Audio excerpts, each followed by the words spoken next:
My name is Marco and I'm from Colombia. I recently started my own business. Well, my thought process was I'm young and I can make mistakes. I needed to have the experience before I was able to open my own shop. The first thing was identify the things that I needed in order to open a business. If you organize yourself in a way that you can identify what are the steps, it should be straightforward. Poland is a very organized country. Things work because people respect the laws, because they make sense. I would say Polish people are quite logical. The first thing, get yourself acquainted with the language. That's the first thing. One thing is clear, Poland is very strict with taxes. There is a long list, more than 100 business ideas. One of them was opening Vistula Lounge. My offer adapts to both locals and foreigners. Because of that Colombian mentality, I'm always looking for the next big business.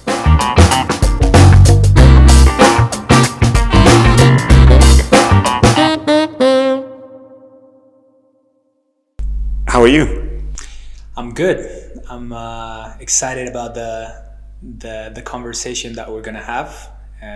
So let's get to it. Okay, so tell me, what are you doing here? What am I doing here in this lovely country? Yeah. In this lovely country, I am working. I recently started my own business. I am also about to marry the love of my life. I would say those are the two key factors of why am I in Poland. It's a big stuff, huh? It's two really big things, yeah? Two really big steps. But first, tell me your name and where are you from? Definitely. My name is Marco and I'm from Colombia, originally from the capital, Bogota. Okay, and when did you decide to, and how? Because I think it's an interesting story there, yeah? Yeah, definitely. So it all started in 2016, I would say. I got introduced to Poland, came here, really liked it. At the time, I was doing my studies in Belgium, and I said, you know what? Actually, after my studies, living in Poland wouldn't be such a bad option as many people would think, right? Coming from Western Europe. So I just took the leap of faith, and it's been good so far. I can't complain. One thing that brought me here as well was my Erasmus studies. I did them in a different city, in Katowice, which is around an hour away from here. But yeah, that's how I got introduced to really living in Poland and just the day by day. How does it go? And I guess it was not a random event, because I think to come here, especially in 2016 or something like that, it was not really like a top destination to go, right? How was the process of thinking, okay, I'm going to go to Poland, an unknown country with a very difficult language? How was the process? Well, my thought process was I'm young and I can make mistakes. So driven by this thought, I decided let's graduate first from university. That happened a few years later, and then remotely I'll just search for a job. If I get something, I would definitely like to move to Kraków, and I told to myself, if it doesn't work, I can always go back home. I can always travel the world, because that's just how it goes. If things don't work one way, they will work in another one. So yeah, and especially nowadays, we live in a moment in history that is possible to change your life. It doesn't matter where you're from. It doesn't matter who you are, the age that you have, and just like it's something unique, I think, from this period of time. Don't you think? Definitely, and I think we have a lot of tools available to do so, right? Technology has made that possible for us, to have the opportunity to do remote working, for example. That is something that we didn't have before COVID times. So yeah, it's I think technology has made that possible for us. And talking about work and just the possibility of working remotely and stuff, your first steps here was working for a big corporation, right? Yes. Yeah. It wasn't actually a big corporation. It was more of a local company. And I was able to come in and bring value because of the languages that I spoke. And I'm a sales professional, so I would say that's why I was able to enter this company, because I was able to make them grow internationally. Okay, I understand. And how long it took you to find this, let's say, job, career, or like goals in your life? So that was my first job fresh out of uni, and it took me roughly 2-3 months searching for it remotely, having the interviews from Belgium, and yeah, that's how the application went. Just a couple of months. Yeah, because if we are thinking about being an entrepreneur right now, like you are right now, it's a really long shot. It's a really long process. But do you think it took you? Do you needed more like experience? You wanted to have more experience, or it's because you saw the opportunity? I can tell you, I needed to have the experience. Okay. That for me was a must before I was able to open my own shop, to call it like that, right? I've been blessed to work in across several industries with people from many different backgrounds, and I've learned a lot about business, right? Business is at an early stage, at a middle stage, at a scale-up stage. So it's because of that knowledge that I got that I decided, you know what, I'm ready to open something on my own. Which is currently you have one. It's called Vistula, right? Yes. Vistula Lounge, yeah. We will talk about this later, but I want to talk about the process of, because I know how bureaucracy can be tough sometimes. I know how it can be complicated, especially for a foreigner.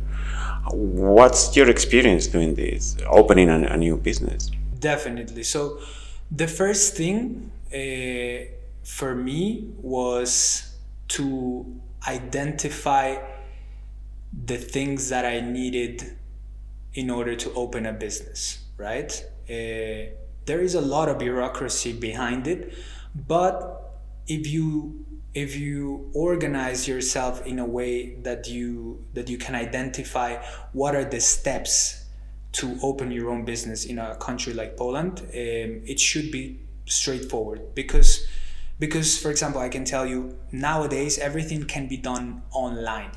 You can open a business online, you can open a bank account online. So they really make it accessible for not just for locals, but for foreigners as well.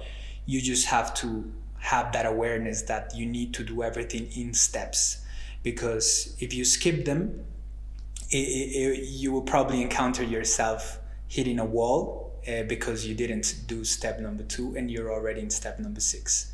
Do you think it's unique from Poland about having this online system and so easy going and facilitating the things for opening things and than other countries, for example, in Belgium? Yeah, I wouldn't be able to tell you in Belgium, because I never had that wish to live there and to settle there and to open a business there.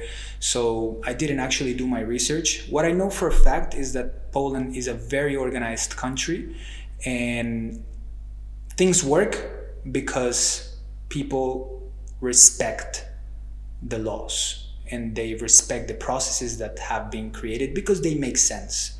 I would say Polish people are quite logical. So yeah, to answer your question. Yeah, because I think the lessons that we are actually learning from being here as a foreigners, I think is what shocked me. The first thing is how organized, is exactly as you said, and how people respect things, right? Properties and laws and it's kind of shocking actually. It was quite shocking for me.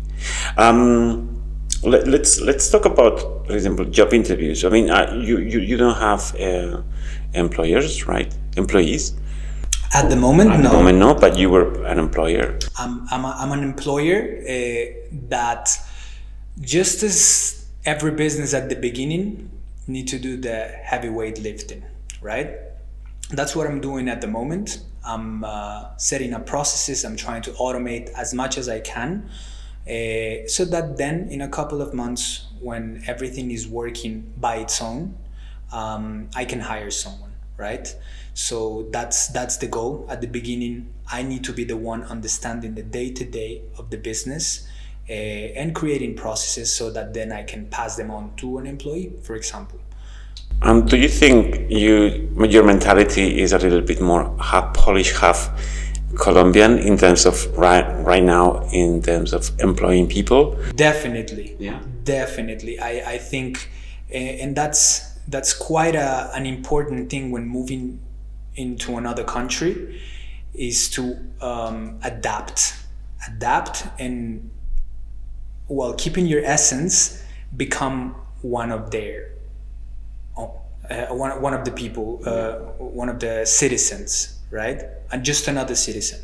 So I've been able to adapt to the mentality, the laws, the way things work in Poland, and that has given me an advantage in terms of business. For example, I'm mixing that Colombian mentality with the Polish organization. Oh, that's a very nice, very interesting way to say that. Yeah, actually. Because how long have you been living so far in Poland? 5 years I've been living. 5 years? Yes. Yeah. And all in Katowice first? In Katowice, I lived for roughly 4 months. Ah, okay. So it was just a part of my life where I was doing Erasmus. Then I went back to Belgium for a couple of months to graduate, got the job, and then yeah, I came to Poland at the end of November 2019, right before COVID hit. Right before. Oh my God! What a shocking moment. Yeah. Indeed. Yeah. I mean, it was easy to move from Colombia to Europe in terms of legalities and also family, friends. Definitely. So I've been blessed to have double citizenship, both Colombian and Spaniard. So that's the reason why things for me have been a bit easier in terms of being legal in Europe, coming from a third world country, just like Colombia is. So my first stop was Belgium. That's where I did my studies, and then Poland. But having the nationality, the Spanish nationality, is quite a blessing. Okay, so being a European member in terms of building a business, it's much easier, right? Much easier, definitely. For everything, even for taxes and everything? For taxes, yes, as well, because I do not have my tax residence in Spain. I have it in Poland, so I don't double pay, to call it like that. The taxes there and here, and in terms of just legally existing in Europe, having the nationality really helps. Really helps. And what was the process about, more detail about the how it is opening? Do you have any tips for if someone wants to build or become an entrepreneur? Yeah, definitely. The first thing and foremost is get yourself acquainted with the language. the language. That's the first thing. You're in a country where things are ruled by Polish language, right? While people do speak English on a day-to-day basis, there will be things that you need to understand in Polish in order to move forward. So the first step is try to learn as much Polish as you can possibly can, right?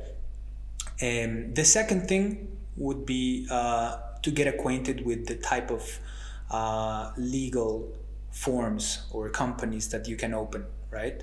Whether that's a sole trader, whether that's spółka ZO in Polish, which is just a limited liability company, and many others. Get yourself acquainted with that, which one works best for your case in specific, your business in specific. Learn about the different tax forms that there is, because one thing is clear, Poland is very strict with taxes. I would call them high. They tax people on a high rate here in Poland, but at the same time you can see it on the streets. You can see it on mostly everywhere where you go. You will be able to see the taxes being given back to the people, because while they are high, the country does really work for their people. Are you thinking to become a citizen, Polish citizen? I'm not. Well, I am getting married this year. It's not in my plans because I'm a member of the European Union by being Spanish, and in terms of benefits, I think that's pretty much enough for me. I would become a long-term resident, which gives me pretty much the same benefits as being a citizen. So yeah, initially my answer would be no. I'm not planning on becoming Polish. Because I think you speak Polish, right? I speak Polish to a certain level. So, yeah, it's always like this, I think, for a foreigner. Yeah. How was the process of learning that, and how did you do that? Well, it's quite interesting because I'm a very musical person, and I can pick up languages quite easy.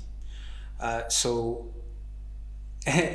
for me, it was about watching movies, listening to music in Polish, and just making that effort of, I'm in a group where everyone speaks English, but I'm gonna make the effort to speak Polish and have them speak Polish to me, so that then I can fully immerse myself, right? That is quite important in terms of learning a language. I had a quick course. It was a 3-week intensive course that I had in order to just learn how to pronounce a couple of things in Polish that if you don't have that base, you wouldn't be able to speak it at a decent level. Yeah, and to move forward. Exactly. Yeah. I would like to talk about Vistula Lounge, which is your business. Yeah. Yes. How was the creative process? What crossed your mind to say, I'm going to build this, not other thing, for example? Yeah, definitely. So it all started in October last year. I think it's quite a taboo, and happy to talk about it. I lost my job. I got fired in my job, and I was in this stage where I was financially stable, and I was in a mental stage where I just didn't want to work for anyone else. I said, you know what, jobs are insecure. Things like this can happen tomorrow to anyone. So I thought, I'm gonna open something of my own and become my own boss. I think I have the knowledge, perhaps not all the money that I wanted, but I had some that helped me open the business, and that's how it all started. Then I started looking for ideas. I'm the type of person that, because of that Colombian mentality, I'm always looking for the next big business, right? So I get a lot of ideas every day, but I don't take action on them. And being an entrepreneur means you take action on your thoughts, on your ideas, on your beliefs. So that's what I did. If I would show you the notes in my phone, there is a long list, more than 100 business ideas that I've gathered over the years, but I just hadn't taken action on them until now.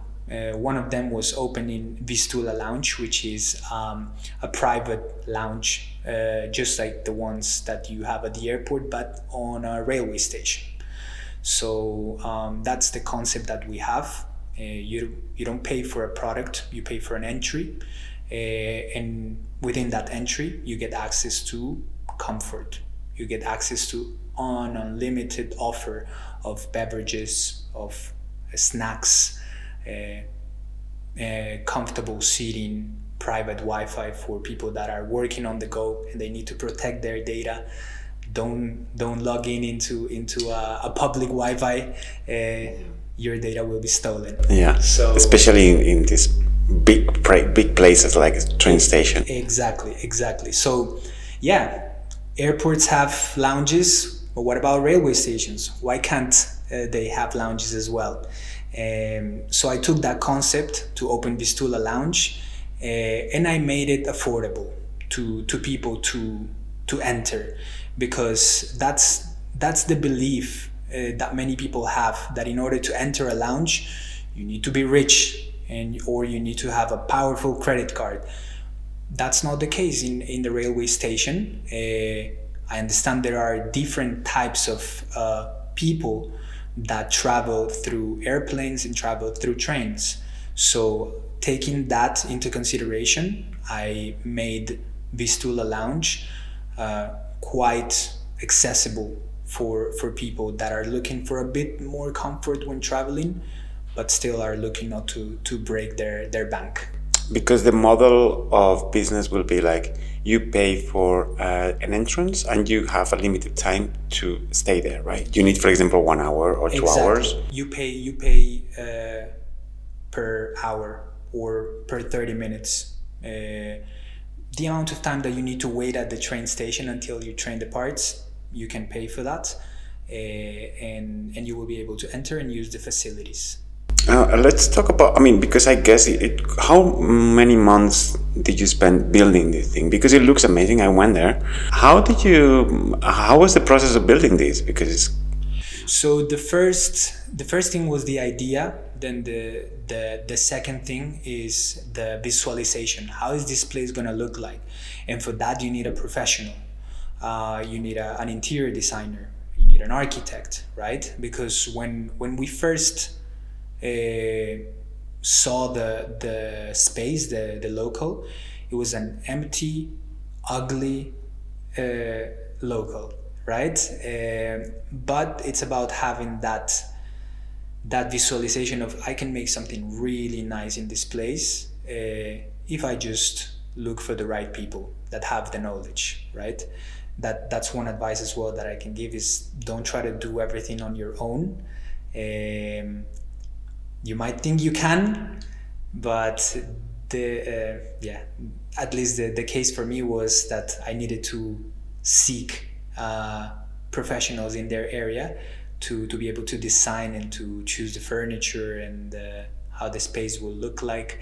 That process took me roughly 2-3 months between the mere idea and the renovation until the opening. And that's very interesting what you said about ask for help, right? Ask for professionals as well. And I think this is a very good mentality. We tend to think that we know everything, or we want to know everything, yeah? Mm-hmm. But we don't. And I completely agree with you, like we need to outsource for things that we don't know. If you don't have the resources, economical resources, for example, and you want to do something, at least is my mentality is try to do it in any way possible.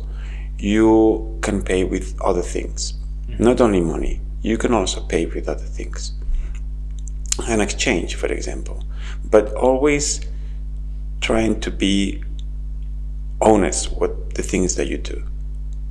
If you want to do something is for something greater, use this exchange, learn from it, and use it into your advantage. Do you think is something that you see commonly here in Poland with your colleagues or friends? People has this mentality of use of exchanging, of building things step by step, of thinking about I don't have this, but I can do it. We're talking about Polish itself. Locals Local and people, foreigners also, yeah. I would say locals do have it. Me personally, I've been approached because of my sales experience by different companies to help them, right? To give them coaching or to help them go internationally. So I would say Polish people, they are used to asking for help when they lack the experience or the knowledge. Foreigners, it really depends on the place where they come from, right? Because, and that's just coming back to the topic of mixing that Colombian mentality with the Polish organization. My Colombian self would tell me, just as we spoke, you can do it all. You can do it all, and you don't need help. And why would you go pay someone else if you can do it your own, right? That's what my Colombian mentality would tell me. Now, the Polish one comes in and they clash, but at the end, we reach a middle point where I ask for help in the things that I absolutely cannot do. And no matter how many times I'm gonna try it, I'll probably get there, but it will take me way more time than if I hired someone or if I looked for help somewhere else. And why you need to learn these things, right? I mean, you don't necessarily need to learn everything. Exactly. Yeah. I mean, at least having some knowledge. But yeah, that's totally true. You mentioned before that your intention is to serve both local and foreigners in Vistula, right? In Vistula Lounge. How you manage to combine those things? Well, my offer adapts to both locals and foreigners. Everyone that passes through the train station have the need of drinking a hot coffee, good coffee, has the need to sit down comfortably, has the need to, maybe if they're working remotely, open their laptop, connect to a secure network. They have the need to be in a place where there is no noise in case they need to take a call, for example, or they need to focus. You cannot do that in a normal coffee shop. Yeah. And so that's why Vistula Lounge at the moment is being utilized as well as a co-working space. And we have people, both locals and foreigners, coming in and just staying a couple of hours, working from there, taking their train to Warsaw, taking their train to the airport. But yeah, it is being utilized as a co-working space. As a co-working space. Talking a little bit more about Poland, and because I think you're quite integrated, right? Do you think it's something that you see often? Here, people are getting integrated easily, or your case is more about like unique? I've heard many different stories, right, about foreigners adapting and being integrated into the culture, and I think it really depends on the person, right? I can tell you from experience, and it is nothing against our fellow Spaniards, but yeah, sometimes we do tend to mix only between Spanish-speaking people, right? Leaving out the possibility to learn Polish, better your English, and fully immerse in the culture, right? So I can tell you, it really depends on the person and what are their goals. If they want to be here long term, they want to be here short term. That's. Yeah, it's very true, actually. Yeah, as a Spanish, I can tell you, I agree completely with you about this. In my opinion, it's a mistake, but I understand sometimes because I know the culture, Spanish culture, and yeah, it kind of makes sense. But yeah, I disagree. I mean, it makes all sense. I mean, because you were talking about sometimes Polish, Polish law. I mean, Polish patriotism is often misunderstood. Yeah, you tell me more about that. Polish patriotism. Yeah. Right. So it all comes back to how Poles respect the laws, right? How Poles respect their culture, their heritage.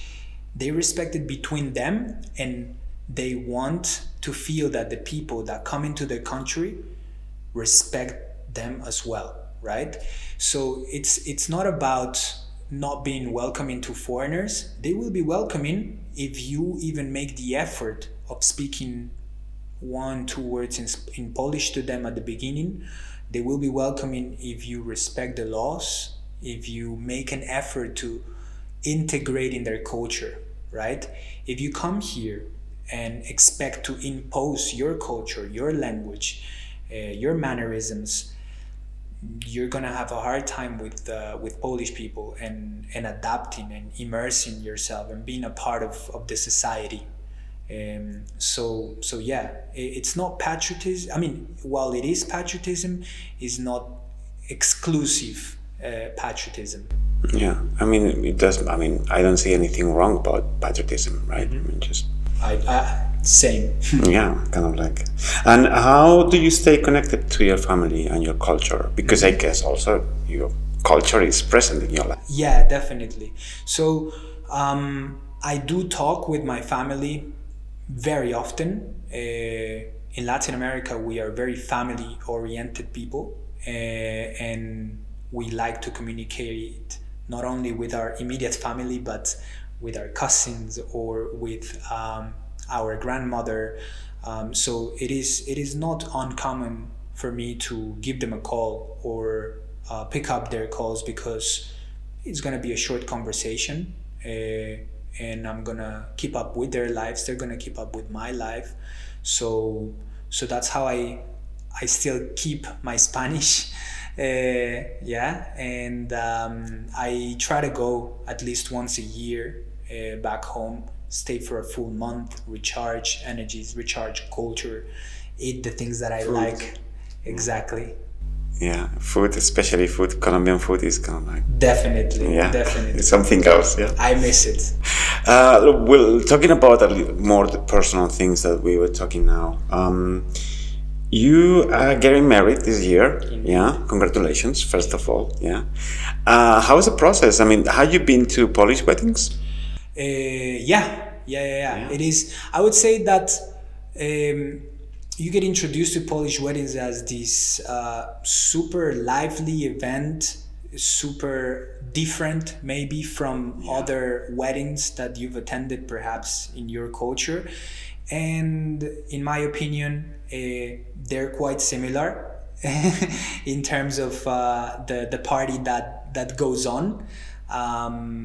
There are some things perhaps that we don't do back home, but they're mostly, at least, Catholic, right? They follow, in Colombia we also follow well, most of the people are Catholic as well. So in terms of the church-wise, the way of marrying is the same. Then in the party, to call it like that, I would say it's pretty similar. The food may vary, definitely, but they're quite similar. Are you thinking to combine both kind of a way to... Music-wise. Aha. Music-wise, yeah. I would say that's gonna be the X factor of the wedding. A lot of cumbia, probably, yeah. No? Yeah, Colombian cumbia, salsa. We're very known for salsa. My family loves to dance. So and yeah, that's gonna be very shocking for the Polish side to just have that energy that Colombians bring to a party. I think it's gonna be great seeing Colombian family so vivid, so welcoming, right? Yeah. With the Polish family, which is more serious, but at the same time they know how to have fun. Yeah. And it's gonna be it's gonna be super cool to see this clash of Indeed. yeah, it's gonna be cool. Okay, what's your future plans for Vistula Lounge, and especially what's your strategy?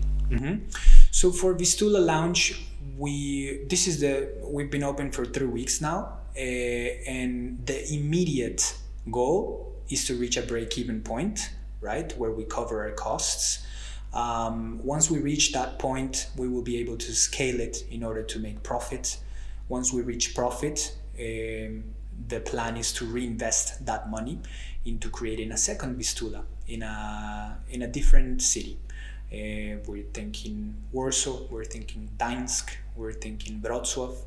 It really depends where the plans take us, but yeah, just to give you an overview of the vision of Vistula Lounge. Perfect, sounds really cool. Are you expecting some this year or next year, or you don't have any kind of like rush? I'm expecting to reach a break-even point later this year, yes, and opening the next one next year. That's cool. Sounds very good. Okay, what's the best advice or top tip list for a newcomer? For a newcomer, learn the language. Again, learn the language is very, very important in terms of socializing, in terms of reading the streets, in terms of if you come from a country that is not within Europe, you will have a hard time speaking with the lovely ladies from the counter at the city council if you don't speak a bit of Polish. So make that effort and learn as much Polish as you can. That would be my first advice. Okay. I want to finish with a game. I do with all my guests, because I think it's gonna be very interesting to see how. It's called rapid fire questions. I think you heard about this. So take your time to answer. I mean, it's not necessarily you need to answer really quick, but it's gonna be like one question after the other. Okay. Ready? Ready. Perfect. Okay, describe Poland in 3 words. In 3 words. Surprising, exciting, and conservative. Interesting. Kraków at morning, dawn, or midnight?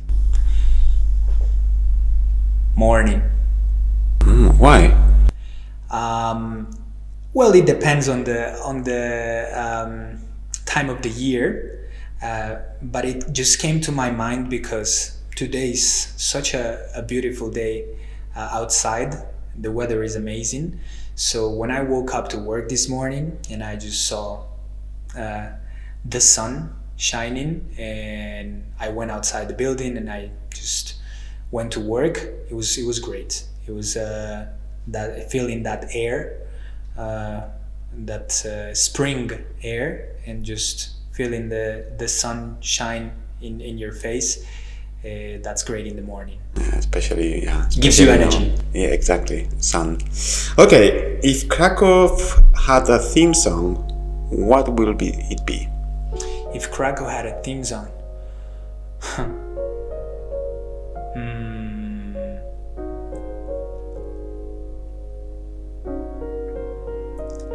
that's a tough one because I have many songs in my mind that I recently listened, so I wouldn't necessarily know which one to choose for Kraków. But if you ask the British people, they would tell you party rock from like party rock is in the house tonight. Yeah, because they come here to party. They come here for their stags, right? And we have a lot of Brits that come into Vistula a bit hangover, and they just need a place to sit down, to have a coffee, to wait for their train, and just So it just came to my mind. Okay, interesting. Okay, pijalnia wódki i piwa or a fancy Kraków cafe?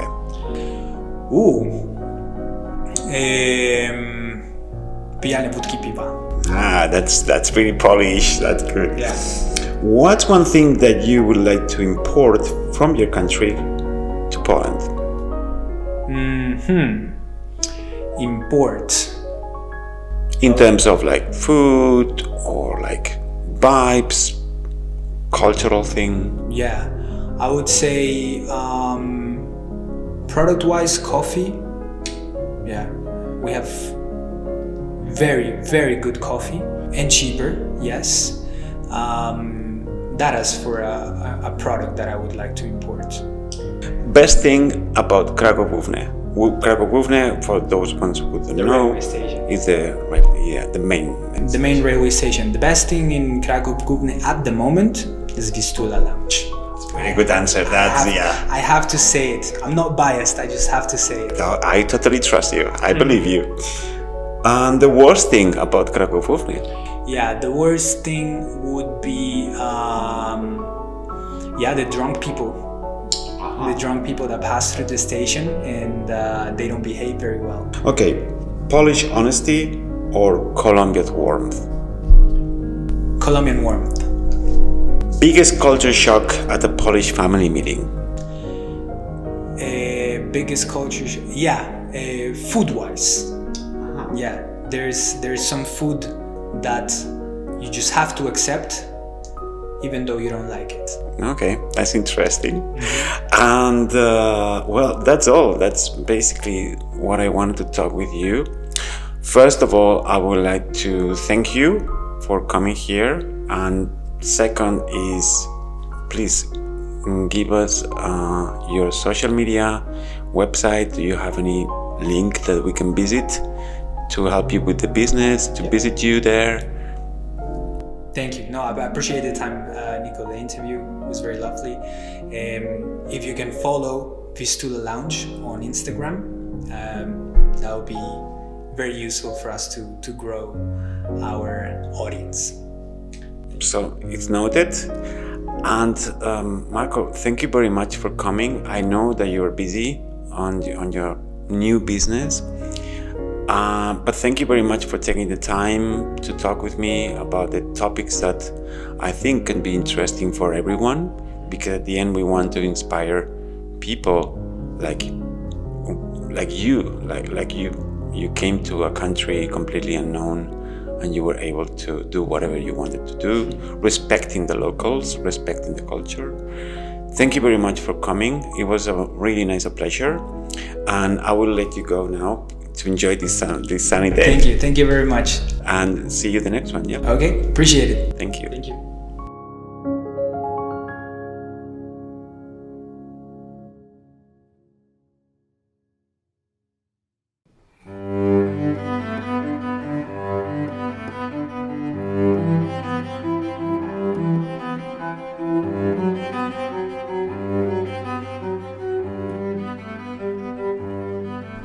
Welcome to the last section, the famous last section I have in every episode. And in this section, I used the time to talk about my things and how is it going with the podcast and everything I'm doing for this.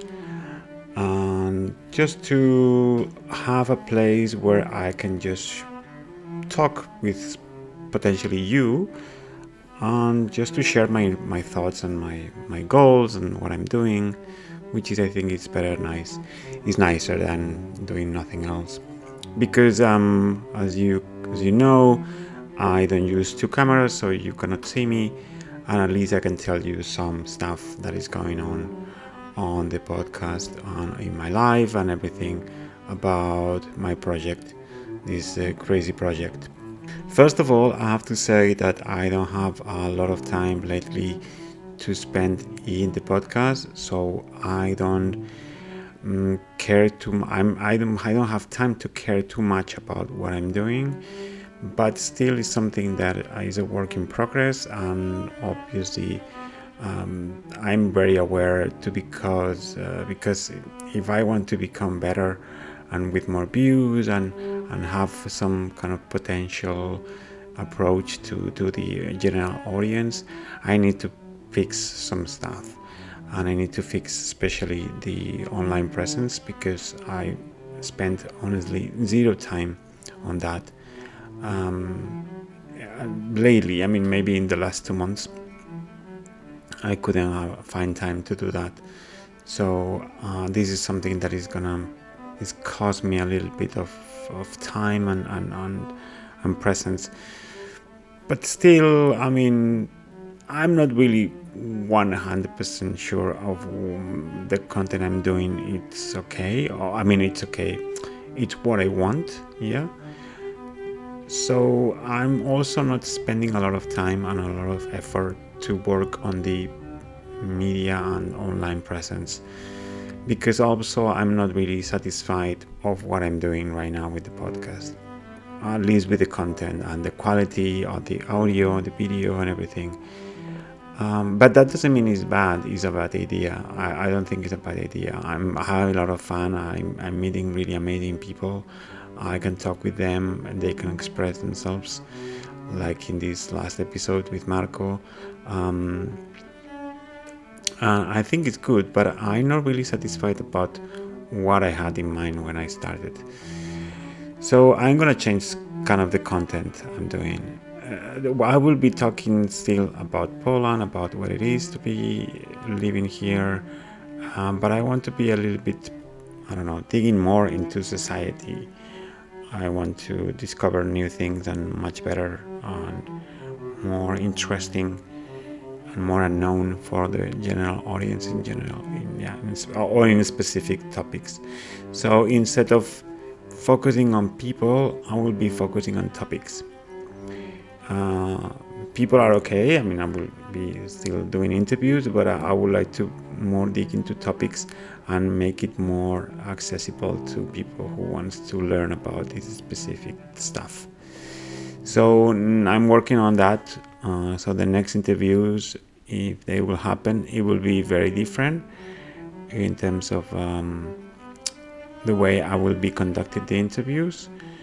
I think will be much better, because every change needs to be at least better, in my opinion. Because I don't have a lot of views, and that's okay. That was inside the plan. Probably this message is is not going anywhere, but still is something that I want to leave here. And it's because it helps me to organize my thoughts also. And even if no one is listening this, it's fine, because it's kind of it helps me also at the same time to, as I said, organize stuff. Why I say that I don't have a lot of views and a lot of engagement is because obviously the views are one of the KPIs that is really giving me this statement, but also because there is no comments, and so I guess people are not really paying too much attention to what I'm doing. But as I said, it's fine. I'm doing it because it's fun, because it's really entertaining for me. The only thing I don't like is the editing, because I've been editing so many years. So I don't really feel like spending a lot of time editing. It's kind of like it's a pain in the ass. That's the only thing I don't like too much about what I'm doing. But my goal is to keep improving the quality, not only about the audio and video, but also about the content that I'm doing. Video, I'm okay-ish.